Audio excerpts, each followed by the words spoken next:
More people are testing positive for whooping cough in Dane County. Public Health Madison and Dane County says 142 people have tested positive so far, mostly middle and high school kids.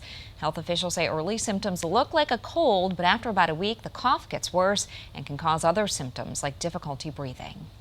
There is a vaccine for whooping cough, and the Madison School District is holding a free clinic to get that and others. It's at the Holtzman Learning Center. The clinic will also offer COVID and flu vaccines, hepatitis A and B, HPV, and MMR. It'll be Saturday, October 19th from 10 a.m. to 2 p.m. and Monday, October 21st from 8 a.m. to 12 p.m.